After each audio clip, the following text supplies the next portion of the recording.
अस्सलाम वालेकुम students, welcome to course Edix. मैं हूं आपका इंस्ट्रक्टर मोहम्मद अफाक और आज मैं हाजिर हुआ हूं नेटवर्क के एक बिगिनर कोर्स के साथ। इस कोर्स में हम क्या चीजें डिस्कस करेंगे आपको बताता चलूं। इस कोर्स में हम नेटवर्क के बेसिक्स को डिस्कस करेंगे, उसके साथ साथ बेसिक नेटवर्किंग डिवाइसेस को डिस्कस करेंगे और नेटवर्क की तमाम तर बेसिक टर्मिनोलॉजीज को समझने की कोशिश करेंगे।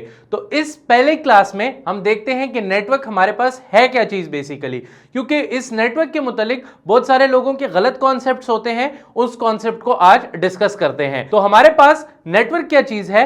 नेटवर्क जब भी आपके पास दो या दो से ज्यादा कंप्यूटर या दो से ज्यादा नोड्स या दो से ज्यादा डिवाइसेस आपस में कनेक्टेड हो, उसे नेटवर्क कहा जाता है। मोस्टली लोगों की ये कॉन्सेप्ट है, लेकिन ये कॉन्सेप्ट बिल्कुल गलत है। इसका एक्यूरेट कॉन्सेप्ट क्या है कि जब दो या दो से ज्यादा डिवाइसेस आपस में कनेक्टेड हो इन टर्म्स ऑफ कम्युनिकेशन, किसी खास इंफॉर्मेशन एक्सचेंज के लिए या कम्युनिकेशन करने के लिए, तो इस चीज को कहा जाता है नेटवर्क। ठीक है। अच्छा, एक बात याद रखिए, जब भी एक नेटवर्क क्रिएट किया जाता है तो उसमें एक खास ट्रांसमिशन मीडियम भी होगा। ठीक है, ऐसा नहीं है कि बस दो कंप्यूटर्स आपस में कनेक्टेड है, that is more than enough. No, आपको इसके लिए एक ट्रांसमिटिंग मीडियम चाहिए जिसके थ्रू एक डिवाइस से दूसरी डिवाइस में डेटा ट्रांसमिट होगा। मतलब बीच में कोई ऐसी चीज होनी चाहिए जिसके थ्रू जो है आपका डेटा ट्रांसमिट हो रहा है। फॉर एग्जाम्पल, आपने दो कंप्यूटर्स को केबल के थ्रू कनेक्ट किया है, तो इसमें ट्रांसमिटिंग मीडियम आपका कौन सा है? आपकी केबल है, जिसके थ्रू एक डिवाइस से दूसरी डिवाइस में डेटा ट्रांसफर हो रहा है। अगर आपने वायरलेसली दो डिवाइसेस को कनेक्ट किया है तो उसमें आपका ट्रांसमिटिंग मीडियम एयर है।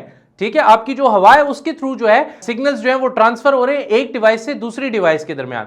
ठीक है, तो जब भी नेटवर्क की बात आती है तो इसमें दो कंप्यूटर्स आपस में कनेक्ट होते हैं कुछ खास कम्युनिकेशन करने के लिए, कुछ खास इंफॉर्मेशन को एक्सचेंज करने के लिए through some transmitting medium. For example, मैं आपको एक छोटी सी एग्जांपल देता हूं। आप एग्जांपल ले लें, अगर आपने अपना मोबाइल कंप्यूटर के साथ कनेक्टेड किया है, ठीक है, तो आपने किसी खास मकसद के लिए किया होगा ना, या आपने फाइल ट्रांसफर के लिए किया होगा, या इंफॉर्मेशन एक्सचेंज या कम्युनिकेशन के लिए किया होगा। ऐसे ही तो आप अपने मोबाइल फोन को अपने पीसी या लैपटॉप से कनेक्ट नहीं करेंगे ना, आपका कुछ खास डेटा ट्रांसफर का या इंफॉर्मेशन एक्सचेंज का मकसद होगा। तो नेटवर्क का मकसद क्या होता है? दो कंप्यूटर्स दरमियान इंफॉर्मेशन को शेयर करना या कम्युनिकेशन करना। आई होप सो नेटवर्क के मुतालिक आपकी बेसिक्स क्लियर हो गई होंगी। तो स्टूडेंट, इस पहली क्लास में हमने नेटवर्क के बेसिक को डिस्कस किया कि नेटवर्क हमारे पास होता क्या है। इंशाल्लाह नेक्स्ट क्लास में हम कम्युनिकेशन को और कम्युनिकेशन की टाइप्स को डिटेल में डिस्कस करेंगे। तो नेक्स्ट क्लास में मुलाकात करते हैं, तब तक के लिए स्टे ट्यून्ड। अल्लाह हाफिज।